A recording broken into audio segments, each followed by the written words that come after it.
For today cooking show, no? So, magluluto tayo. Before yan, tinanong natin asawa natin kung anong gusto niyang kainin. Sinigang na baboy o nilagang baboy. Sabi niya sinigang na baboy daw masarap. So, nagluluto ako ngayon ng nilagang baboy for today's video. So, ayun. Di magtagal. Siguro sasauli na ako ng asawa ko sa nanay ko. For today is nagrarap na siguro tayo dito, no? Kasi wala lang, habol natin ang video na minsan nakakat na o hindi pa tapos ang ngaw-ngaw mo, cut na. So ayun, naglalaga na tayo hanggang sa malumambot.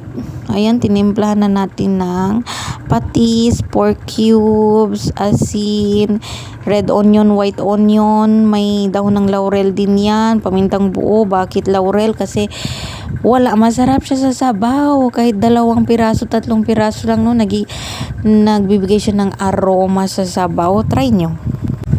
Tapos kailangan nyo rin, kung meron kayong patatas, cabbage, pechay ba, or di kaya bagyo beans, ilagay nyo yan dyan lahat. Pero ako, no, eto lang muna, cabbage at onion leeks.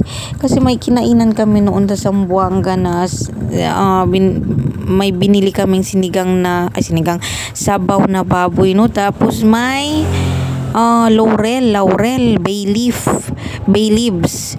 So sabi ko, sige nga, masarap kasi yung sabaw na yun. Kaya sabi ko, pwede pala yun. Sige nga, pag tayo magluto, ilagay din natin, no. So yun, masarap nga siya. Nakakadagdag ng aroma.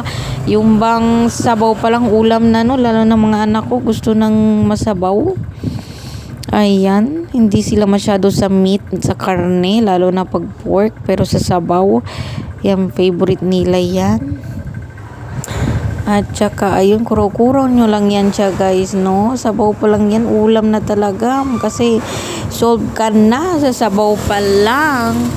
Ayun lang, bye-bye. Tapos,